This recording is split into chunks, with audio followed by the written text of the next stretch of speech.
أعوذ بالله من الشيطان الرجيم بسم الله الرحمن الرحيم حاميم والكتاب المبين إنا أنزلناه في ليلة مباركة إنا كنا منذرين فيها يفرق كل أمر حكيم أمرا من عندنا إنا كنا مرسلين رحمة من ربك إنه هو السميع العليم رب السماوات والأرض وما بينهما إن كنتم موقنين لا إله إلا هو يحيي ويميت ربكم ورب آبائكم الأولين بل هم في شك يلعبون فارتقب يوم تأتي السماء بدخان مبين يغشى الناس هذا عذاب أليم ربنا اكشف عنا العذاب إنا مؤمنون أنى لهم الذكرى وقد جاءهم رسول مبين ثم تولوا عنه وقالوا معلم مجنون إنا كاشف العذاب قليلا إنكم عائدون يوم نبطش البطشة الكبرى إنا منتقمون صدق الله العظيم.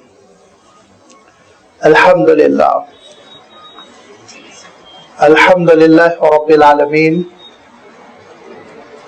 والصلاة والسلام على سيد المرسلين وعلى آله وأصحابه أجمعين أما بعد. سورۃ الدخان کی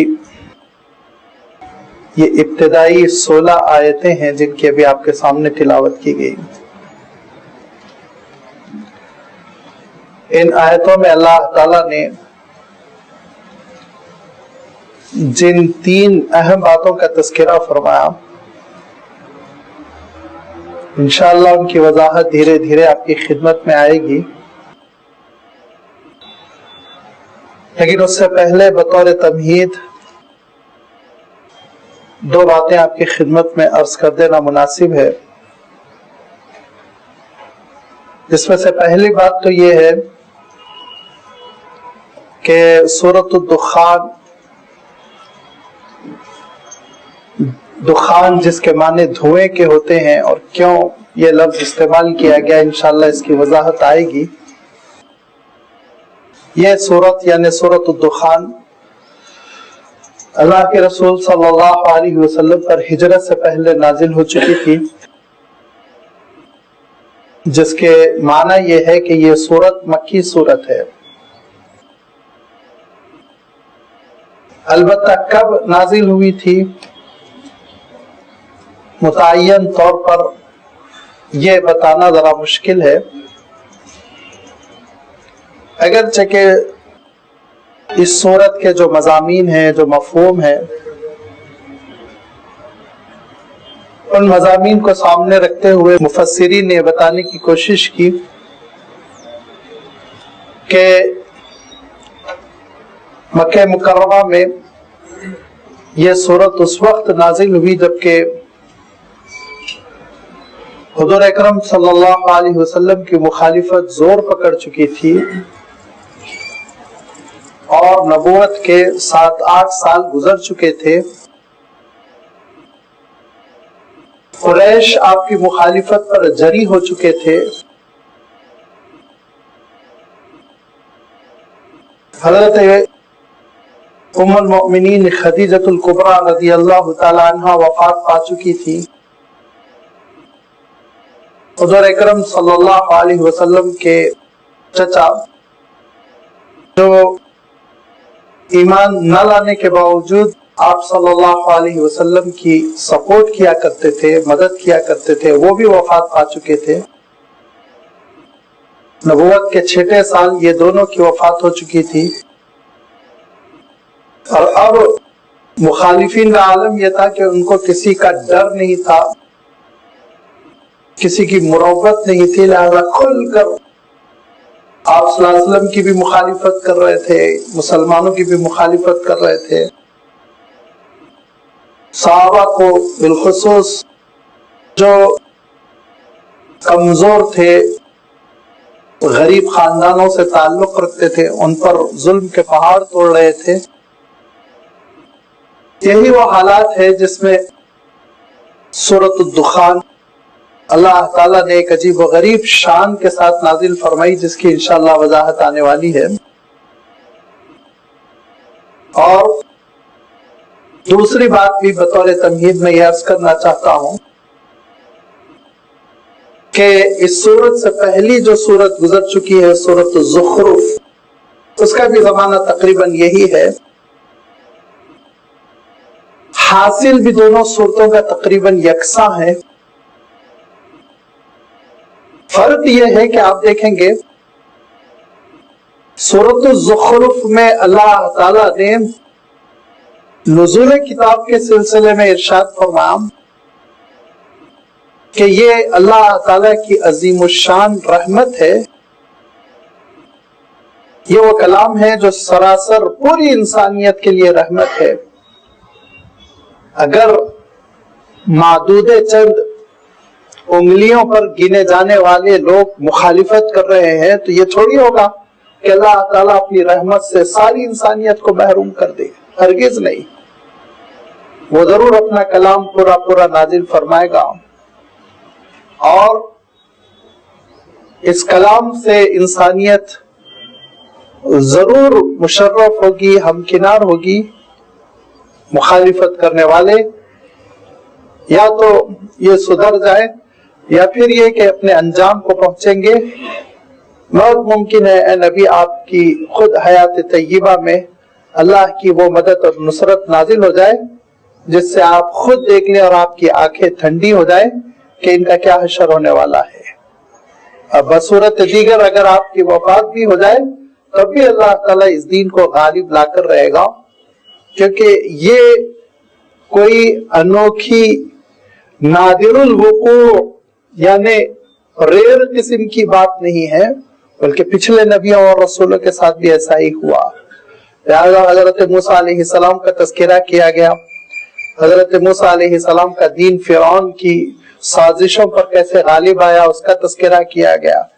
اور حضرت عیسیٰ علیہ السلام کا تذکرہ کیا گیا۔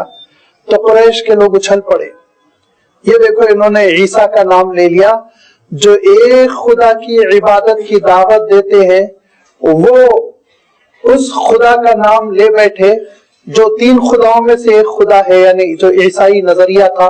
اس کو پیش کیا قریش کے لوگوں نے۔ اللہ تعالیٰ ارشاد فرماتا ہے ہرگز نہیں، عیسیٰ ابن مریم اللہ کے بندے تھے، رسول تھے، توحید کی دعوت دیتے تھے، ایک خدا کی عبادت کی دعوت دیتے تھے۔ یہ الگ بات ہے کہ بعد میں لوگوں نے ان کے دین میں تحریف کی، لیکن فرمایا کہ ان ہوا الا عبد انعمنا علیہ، ہم نے ان پر نعمتیں کی تھی، رسول بنایا تھا، نبی بنایا تھا، اور ہم نے ان کو آسمان پر اٹھایا ہے، اور وہ آئیں گے قیامت کی علامت بن کر۔ اب آپ اس کو ذہن میں رکھیں کیونکہ آنے والی صورت میں بھی اس کا تذکرہ آنے والا ہے کہ نزول عیسیٰ ابن مریم ہوگا، قیامت کی علامتوں میں سے ایک علامت ہے، اللہ تعالیٰ صاف ارشاد فرماتا ہے۔ اور پھر اللہ تعالیٰ نے اپنی عبادت کا مطالبہ، توحید کی بہت ساری دلائل، ایسی دلیلیں جن کو انسان کھلی ہوئی آنکھوں سے دیکھتا ہے، یہ ساری چیزوں کا تذکرہ کرتے ہوئے پھر اخیر میں یہ بات ارشاد فرمائی کہ جس کی میں نے وضاحت کر دی تھی کہ وہ تبارک الذی لہ ملک السماوات والارض، وہ منبع برکت ہے، سورس آف برکت، وہ ذات ہے جہاں سے برکتیں نکلتی ہیں، پھیلتی ہیں، ملتی ہیں۔ اس کو بھی ہم ذہن میں رکھیں کیونکہ اسی حقیقت کو آگے اللہ تعالیٰ ایک دوسرے انداز میں بیان فرما رہا ہے۔ لہذا اللہ تعالیٰ نے بات ارشاد فرمائی کہ اللہ تعالیٰ ہی کے پاس قیامت کا علم ہے، اور اللہ تعالیٰ نے اپنے اس دین کو نازل کیا ہے، اپنی اس کتاب کو نازل کیا ہے، لیکن لوگوں نے مخالفت کی، اور رسول کا یہ شکوہ ہے، احتجاج ہے اللہ کے دربار میں، یہ دعا ہے کہ ان ہؤلاء قوم لا یؤمنون، اے اللہ میں کیا کروں کہ میری قوم ایمان قبول نہیں کر رہی ہے۔ تو فرمایا فاصفح عنہم، نظر انداز کیجئے، وقل سلام، سلامتی کا راستہ لیجئے۔ اور میں عرض کر چکا ہوں کہ اس کے دونوں مفہوم ہیں، یا تو سلامتی کی دعا، اللہ تعالیٰ تم کو اچھا رکھے، بھلا کرے، یا پھر یہ کہ جس کا تذکرہ سورۃ الفرقان میں آیا کہ اذا خاطبهم الجاہلون قالوا سلاما، جب مخالف طیش پر آ جاتا ہے، بدتمیزی کرنے لگتا ہے، تو حکم یہ ہے کہ ہم سلامتی کی راہ لیں، السلام علیکم کہہ کے رخصت ہو جائے۔ لہذا یہاں اللہ تعالیٰ اپنے رسول سے خطاب کر کے ارشاد فرما رہا ہے وَقُلْ سَلَامٌ، آپ بھی کہیے بس سلامتی ہو، اور یہ کہتے ہوئے آپ پھر ان سے رخصت ہو جائیے اور ان سے جو ہے دوری اختیار کر لیجئے، فَسَوْفَ يَعْلَمُونَ، ان کو معلوم ہو جائے گا کہ انہوں نے کیا کیا۔ یہ سورۃ الزخرف میں اللہ تعالیٰ نے جو بات ارشاد فرمائی، اب دیکھیے آپ اس سے ملتی جلتی جو باتیں ہیں، اس فرق کے ساتھ کہ سورۃ الزخرف میں اللہ تعالیٰ نے نزول کتاب کو یہ ارشاد فرمایا کہ یہ اللہ تعالیٰ کی وہ کتاب ہے جو بابرکت ہے، اللہ کے حکم سے نازل ہوئی۔ اب آگے آپ دیکھیں گے اللہ تعالیٰ نے اس کے ساتھ ارسال رسول کو بھی جوڑ لیا، رسول کا آنا، رسول کی آمد، رسول کی بعثت، اس کا بھی تذکرہ آگے اللہ تعالیٰ نے ارشاد فرمایا۔ اور پھر رسول کی مخالفت کا جو نتیجہ ہوگا، جس کو یہ بھگتیں گے، اس کا اللہ تعالیٰ نے تذکرہ فرمایا۔ آغاز ہو رہا ہے اس سورت کا بھی بالکل اسی طرح جس طرح سورۃ الزخرف کا ہوا اور اس سے پہلی سورتوں کا ہوا، اور یہ 7ویں سورت ہے جس کا آغاز ہو رہا ہے حامیم سے، جس کے بارے میں میں نے عرض کیا تھا کہ یہ ذوات الحوامیم کہلاتی تھی، وہ صورتیں جو حامیم سے شروع ہوتی ہے۔ لہذا اس سورت کا بھی، سورہ دخان کا بھی آغاز ہو رہا ہے حامیم سے، اور میں عرض کر چکا ہوں کہ حروف مقطعات کی تشریح ممکن نہیں، اگرچہ کہ صحابہ نے بھی کوشش کی، اگرچہ کہ تابعین نے بھی کوشش کی، ائمہ تفسیر نے بھی کوشش کی، لیکن قطعی طور پر کوئی ایک مفہوم لے لینا اور کوئی ایک بات طے کر دینا یہ ناممکن ہے۔ بہت سے صحابہ نے کہا حامیم سے مراد یہاں محمد ہے، بہت سے تابعین نے کہا حامیم سے مراد یہاں پر اللہ تعالیٰ نے یہ ارشاد فرمایا کہ الحمد، کہ اللہ کی تعریف مراد لی گئی۔ لیکن لازمی بات ہے یہ مختلف قسم کی تشریحات ہے، ان تشریحات کو ہم سامنے تو رکھ سکتے ہیں لیکن یہ طے نہیں کر سکتے کہ یہی ایک مفہوم متعین ہے۔ ارشاد فرمایا والکتاب المبین، اور قسم ہے اس کھلی ہوئی وضاحت والی کتاب کی، یعنی قرآن مجید جو بہت وضاحت کے ساتھ، جہاں جہاں یاد رکھیے انسانیت کو جن مضامین کی ضرورت ہے وہاں بڑی وضاحت ہے، بڑی کلیئرٹی ہے، کوئی کنفیوژن نہیں ہے، احکام بہت کھلے ہوئے انداز میں ہیں، اور زبان بھی اس کی بہت ہی اعلیٰ درجے کی ہے، زبان میں بھی کوئی خامی نہیں، کوئی سطحی بات نہیں، بلند و بالا زبان ہے، اور قریش کی وہ ٹکسالی زبان ہے جو دراصل ان کے پاس فصاحت کا اعلیٰ معیار سمجھی جاتی تھی، اس لحاظ سے بھی یہ بیان والی کتاب ہے، مبین ہے۔ والکتاب المبین، کس بات پر اللہ تعالیٰ قسم کھا رہا ہے؟ خود قرآن مجید کی قسم اللہ تعالیٰ اس بات پر کھا رہا ہے کہ یہ اللہ کا کلام حق ہے، اور اللہ تعالیٰ نے اس کلام کو بہت ہی اہتمام کے ساتھ نازل فرمایا۔ اس اہتمام کو بتلانے والی چیز کیا ہے؟ انا انزلناہ فی لیلۃ مبارکۃ انا کنا منذرین، کہ بے شک ہم نے نازل کیا ہے اس کلام پاک کو، اس کتاب کو، فی لیلۃ مبارکۃ، بڑی برکت والی رات میں، انا کنا منذرین، اور ہم ہی ہیں تم کو آگاہ کرنے والے، واقف کرانے والے، تمہاری نصیحت کرنے والے۔ لیلۃ مبارکۃ، آپ جانتے ہیں کہ دراصل شب قدر کے لیے اللہ تعالیٰ نے یہ بات ارشاد فرمائی، کیونکہ اللہ تعالیٰ نے بڑی صراحت کے ساتھ یہ بات ارشاد فرما دی سورۃ البقرہ میں کہ قرآن مجید وہ اس کے نزول کی ابتدا ہوئی رمضان المبارک میں، شہر رمضان الذی انزل فیہ القرآن۔ پھر اللہ تعالیٰ نے آگے چل کے یہ بات ارشاد فرما دی جو انشاءاللہ سورۃ القدر میں وضاحت کے ساتھ آئے گی کہ اِنَّا أَنزَلْنَاهُ فی لیلۃ القدر وما ادراک ما لیلۃ القدر لیلۃ القدر خیر من الف شہر، کہ قدر والی رات، قدر و منزلت والی رات میں ہم نے اس کلام پاک کو نازل کیا۔ اسی کے لیے اللہ تعالیٰ نے دوسری تعبیر یہاں ارشاد فرمائی لیلۃ مبارکۃ، برکت والی رات، جس کا میں نے تذکرہ کیا کہ اللہ تعالیٰ کی ذات سورس ہے برکت، وہ منبع ہے برکت کا، وہاں سے برکت پھوٹتی ہے، وہاں سے برکت نکلتی ہے، وہاں سے برکت بڑھتی ہے، وہاں سے برکت ملتی ہے۔ اور برکت کے بارے میں عرض کر چکا ہوں، لفظ برکت کا مفہوم کیا ہے۔ برکت کے معنی یہ نہیں ہوتے کسی چیز میں اضافہ ہو جائے، اس کی مقدار میں اضافہ ہو جائے، 1 کلو چاول 10 کلو بن جائے، ہرگز نہیں۔ برکت کی جو تشریح کی گئی وہ تشریح ہے کہ زیادت نفع الشیء، کسی بھی چیز کا جو حاصل ہے، جو اس کی منفعت ہے، جو نفع ہے، وہ نفع بڑھتا چلا جائے۔ اس کے بارے میں نے عرض کیا تھا کہ اگر 100 گرام کی خوراک ایک آدمی کا پیٹ بھر کر اس کو توانائی اور انرجی دیتی ہے، تو وہی 100 گرام کی خوراک اگر 10 لوگوں کو انرجی دے دے، 10 لوگوں کا اس سے پیٹ بھر جائے، یہ ہے برکت۔ 100 گرام کی خوراک ایک تھیلا نہیں بن جائے گی، 1 کنٹل نہیں بن جائے گی، بلکہ اس کا جو نفع ہے، اس کا جو فائدہ حاصل ہوتا ہے، وہ فائدہ بڑھتا چلا جاتا ہے، بڑھتا چلا جاتا ہے۔ لہذا آپ دیکھیں گے کہ بعض حضرات ایسے ناجائز طریقوں سے کماتے ہیں کہ ان کی ماہانہ آمدنی لاکھوں کی ہوتی ہے لیکن برکت نہیں ہوتی ہے، برکت نہیں ہوتی، ان کی زندگی میں خوشحالی نظر نہیں آئے گی۔ اور ان کے مقابلے میں بعض حضرات بڑی محنت، دیانتداری اور امانت داری کے ساتھ وہ سینکڑوں اور ہزاروں ہی میں کماتے ہیں، لیکن ان کی زندگی میں بڑی برکت ہوتی ہے، خوشحالی ہوتی ہے، اور کھا پی کر سب خوش رہتے ہیں، کپڑے بھی ذرا ان کے اچھے نظر آتے ہیں، چہرے پر بھی توانائی اور رنگ و روغن نظر آتا ہے۔ لہذا یہ ہے برکت، اللہ تعالیٰ کی جانب سے کم مقدار میں وہ نتیجہ حاصل ہو جائے اور وہ کام بن جائے جو بڑی مقدار میں ہوتا ہے، یہ ہے برکت۔ اسی لیے اللہ تعالیٰ نے ارشاد فرمایا کہ تبارک الذی لہ ملک السماوات والارض، اللہ تعالیٰ کی ذات ہی منبع برکت ہے، وہاں سے برکت تقسیم ہوتی ہے۔ لہذا اللہ تعالیٰ جو برکت تقسیم فرماتا ہے، وہ برکت کی اللہ تعالیٰ نے بڑی تقسیم فرمائی کلام پاک کے نزول کے ذریعے سے، بہت بڑی برکت تھی جو ہم کو اور آپ کو مل گئی۔ کیسے برکت تھی، اس کی وضاحت اگر کرتا چلا جاؤں تو بہت لمبی بات ہوگی کہ قرآن مجید اپنے وجود سے کیسے بابرکت ہے، لیکن ایک اشارہ میں کر دوں کہ جو قرآن مجید سے وابستہ ہو جاتے ہیں تو وہ اپنی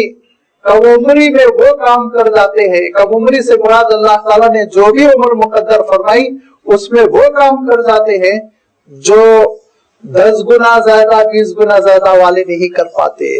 آپ تاریخ اٹھا کر دیکھیے کہ اللہ کے وہ بندے جو اللہ تعالیٰ کے کلام سے وابستہ رہے، انہوں نے اپنی مختصر زندگی میں وہ علمی کارنامے انجام دیے جو بسا اوقات بڑی بڑی اکیڈمیاں نہیں انجام دے سکی، لاکھوں کے سرمایے کے باوجود اور ہر قسم کی فیسلٹی کے باوجود، بڑی دولت کے باوجود وہ کام نہیں انجام دے سکی وہ اکیڈمی کہ وہ ایک آدمی انجام دے دیا اللہ تعالیٰ کے کلام سے وابستہ ہونے کی وجہ سے۔ ہمارے اسلاف کی تاریخ آپ اٹھا کر دیکھیے کہ بعض اہل اللہ کی 200 تصانیف ہے۔ بہت کم لوگ ہوں گے جو زندگی میں 200 کتابیں پڑھتے ہیں، اور وہ اہل اللہ کیسے انہوں نے 200 تصنیفیں، اور یہ 200 تصانیف صرف وہ لکھنے پڑھنے کا کام کرتے تھے ایسا نہیں، معلوم یہ ہوا کہ زندگی کے سارے معاملات وہ انجام دیتے تھے۔ بسا اوقات وہ کھیتی باڑی بھی کرتے تھے، تجارت بھی کرتے تھے، بسا اوقات وہ دنیا کی ساری چیزیں وہ نبھاتے ہوئے یہ کام کر جاتے تھے۔ یہ برکت ہے جو اللہ تعالیٰ نے ان کی حیات میں دے رکھی ہے کہ انہوں نے ایسا علمی نفع بخش ترکہ چھوڑا جو انسانیت کے لیے کام آتا چلا جا رہا ہے۔ امام ابن تیمیہ رحمۃ اللہ علیہ بند کر دیے گئے جیل میں، اور انہوں نے جیل میں کوئلے سے دیواروں پر لکھا۔ آج ان کے فتوے 20 جلدوں میں چھپتے ہیں، 20 جلدوں میں فتاوی ابن تیمیہ، جیل میں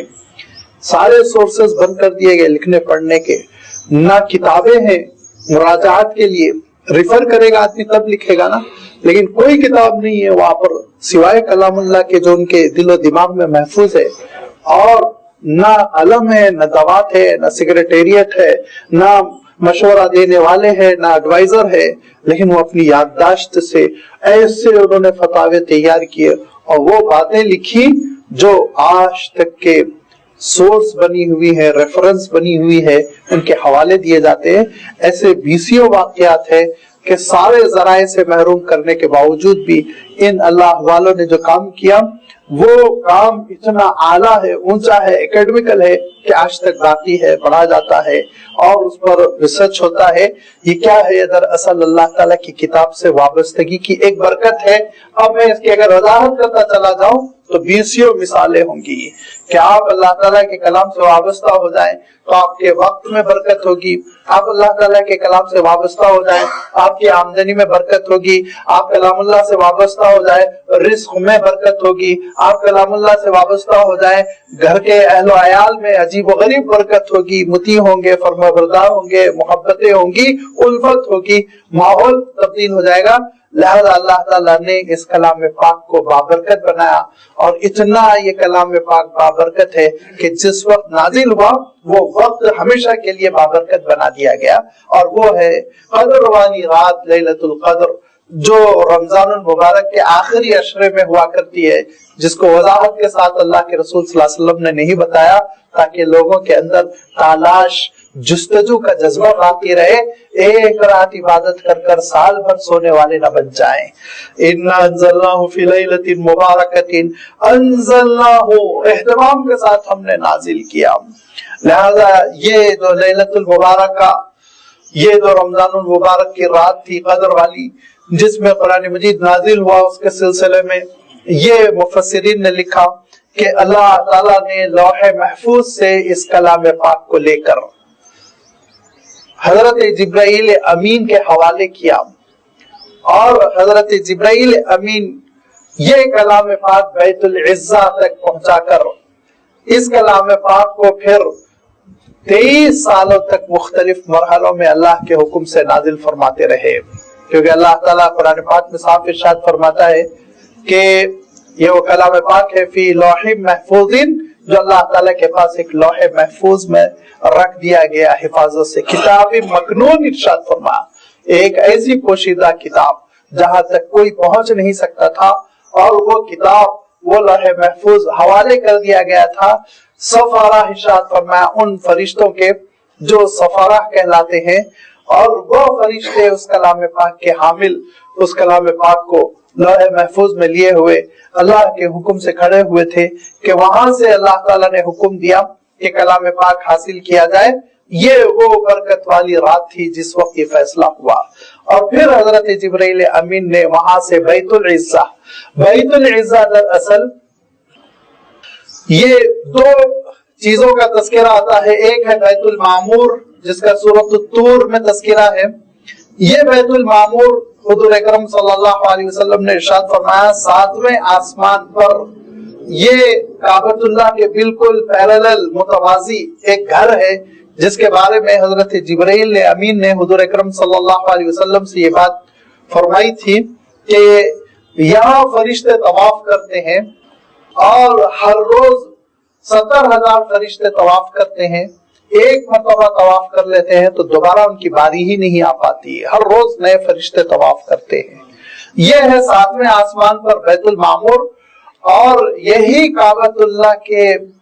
پیرالل سائیڈ پر اسی کے اوپر متوازی دراصل آسمان دنیا پر، دنیا سے جب سفر کر کے انسان اوپر جائے گا تو پہلا آسمان جو پڑتا ہے اس پر بیت العزت ایک مقام ہے، اور اس مقام پر اللہ تعالیٰ نے اس کلام پاک کو محفوظ کروایا تھا تاکہ یہاں سے حضرت جبرائیل امین تھوڑا تھوڑا حسب ضرورت لے کر حضور اکرم صلی اللہ علیہ وسلم تک پہنچاتے رہیں. لہذا اللہ تعالیٰ کا حکم ہوتا تھا کہ آج 5 آیتیں دے دو، کبھی حکم ہوتا تھا پوری سورت نازل کر دو، کبھی حکم ہوتا تھا یہ سورت تم اور 70,000 فرشتے لے کر جاؤ اور آپ صلی اللہ علیہ وسلم کے قلب اطہر پر اس کا القاء کر دو. اس طرح کلام پاک حضور اکرم صلی اللہ علیہ وسلم تک پہنچتا رہا، اور حضور اکرم صلی اللہ علیہ وسلم کے سینے میں سب سے پہلے محفوظ ہوا، پھر صحابہ کے سینوں میں، اور پھر کتابی شکل میں پھر اس کے بعد سے دھیرے دھیرے سینہ در سینہ یہ امت تک منتقل ہوا، ایک نسل سے دوسری نسل، اور اسی کے ساتھ ساتھ اس کتاب کی جس کو صحیفۃ الام کہتے ہیں اس سے نقل ہوتے ہوئے ہم تک اس کتابی شکل میں پہنچتا چلا گیا۔ اِنَّا أَنزَلْنَاهُ فِي لَيْلَةٍ مُبَارَكَةٍ إِنَّا كُنَّا مُنذِرِينَ، یہ وہ ایسی رات ہے فِيهَا يُفْرَقُ كُلُّ أَمْرٍ حَكِيمٍ کہ ہر ٹھوس مستحکم فیصلہ اسی دن اللہ تعالیٰ کی جانب سے کیا جاتا ہے۔ سارے احکام فرشتوں کو حوالے کر دیے جاتے ہیں، جس کے بارے میں روایت میں آتا ہے کہ سال بھر کے احکام اللہ تعالیٰ فرشتوں کے سپرد کرتا ہے، اور یہ بھی آتا ہے کہ اللہ تعالیٰ اس وقت ایک فرشتے کو یہ حکم دیتا رہتا ہے کہ ان کی روح قبض کرنا ہے فلاں تاریخ کو فلاں وقت پر، اور وہ صاحب سیلیبریشن کرتے رہتے ہیں، خوشیوں میں ملوث رہتے ہیں، ان کو پتہ بھی نہیں چلتا رہتا ہے ان کے سلسلے میں کیا آرڈر پاس ہو رہا ہے۔ لہذا فرمایا فیہا یفرق کل امر حکیم امرا من عندنا، یہ ہمارے فیصلے،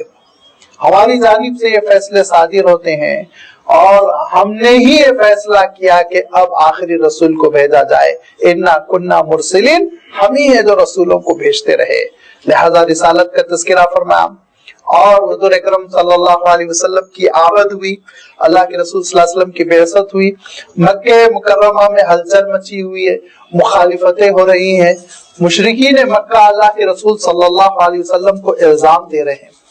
کیا کہتے تھے؟ وہ کہتے تھے کہ آپ کی آمد کی وجہ سے ہمارے گھروں میں انتشار ہو گیا، بیٹا باپ کا نہیں رہ گیا، میاں بیوی میں اختلاف ہو گیا، بھائی بھائی میں لڑائی ہو رہی ہے، لہذا نعوذ باللہ آپ کی آمد کی وجہ سے ہمارے پاس جھگڑے ہو گئے۔ پچھلے نبیوں کے سلسلے میں بھی ایسی ہی باتیں انہوں نے کی، اور اتنی بدتمیزیاں کی کہ کبھی کبھی نبیوں اور رسولوں سے یہ کہتے تھے کہ آپ کی آنے کی وجہ سے آپ کی آمد کو ہم نے فعل بد لیا ہے، ہم نے بدفعالی لی کہ آپ کی وجہ سے ہمارے درمیان نعوذ باللہ نحوست سی آ گئی، جھگڑے سے آ گئے، ایسی ایسی بدتمیزیاں کی۔ لہذا حضور اکرم صلی اللہ علیہ وسلم کی خدمت میں بھی یہ بات کہی جاتی تو اللہ کے رسول صلی اللہ علیہ وسلم کبیدہ خاطر ہوتے، اللہ کے رسول صلی اللہ علیہ وسلم غمزدہ ہوتے، تکلیف پہنچتی، کیونکہ جب آدمی کسی اصلاح کی کوشش کرتا ہے، بھلی بات کی کوشش کرتا ہے، اور وہ سمجھ رہا ہے کہ اس کا نتیجہ اچھا ہوگا، وہ ہمدردی کر رہا ہے، لیکن جن کو وہ سمجھا رہا ہے اگر وہ اس قسم کا ری ایکشن دے، ایسی بدتمیزی کرے تو بہت دل ٹوٹتا ہے، اور کبھی کبھی تو آہیں نکل جاتی ہیں کہ میں ان کی بھلائی چاہ رہا ہوں اور یہ مجھ پر الزام دھر رہے ہیں۔ یہی کیفیت اللہ کے رسول صلی اللہ علیہ وسلم کی ہوتی ہے۔ اللہ تعالیٰ ارشاد فرماتا ہے نبی آپ کیوں گھبراتے ہیں، رحمتم من ربک، آپ کا وجود، آپ کی آمد، آپ کی بعثت بحیثیت رسول آپ کو بھیجا جانا، یہ سراسر آپ کے رب کی ایک رحمت ہے، ان کو اندازہ نہیں ہے۔ وہاں انہوں نے کتاب کے نزول کو زحمت کہا تھا تو اللہ تعالیٰ نے ارشاد فرمایا تھا کہ ان کے کہنے کی وجہ سے ہم کتاب کے نزول کو تھوڑی موقوف کر دیں گے، روک تھوڑی دیں گے، ہرگز نہیں، یہ رحمت ہے اللہ تعالیٰ کا کلام، یہ نازل ہو کر رہے گا۔ یہاں رسول کی آمد کو انہوں نے زحمت کہا، اللہ تعالیٰ ارشاد فرماتا نہیں، رحمت ہے، رحمت للعالمین ہے، ان کو کیا معلوم، دھیرے دھیرے ان کو پتا چلے گا کہ اللہ کے رسول صلی اللہ علیہ وسلم کی آمد کیسی رحمت ہے۔ اللہ کے رسول صلی اللہ علیہ وسلم کی آمد کی وجہ سے بنی نوع انسان کو سکون ملا، اللہ کے رسول صلی اللہ علیہ وسلم کی آمد کی وجہ سے وہ مویشیوں اور جانوروں کو سکون ملا، اللہ کے رسول صلی اللہ علیہ وسلم کی آمد کی وجہ سے دنیا محفوظ ہو گئی کہ اس قرۂ خاکی پر اللہ کا عذاب نازل نہیں ہوگا، یہ شیورٹی ملی، یہ طمانینت ملی، یہ ضمانت ملی، وہ تو سراسر رحمت ہے، یہ نہیں سمجھ رہے ہیں، اور ان کے نہ سمجھنے کی وجہ سے لازمی بات ہے انسانوں کو رحمت سے نہیں محروم کیا جائے گا۔ ایک کلاس ہے اور بڑی ہے وہ بھی کلاس جس میں 100-150 اسٹوڈنٹ پڑھ رہے ہیں، اور اس میں ایک دو بدتمیز ہے اچھل رہے ہیں، تو اس کی وجہ سے یہ تھوڑی ہوتا ہے ٹیچر درس میں موقوف کر کر ختم کر کے سب کو چھوڑ دے نہیں پڑھاؤں گا، نہیں،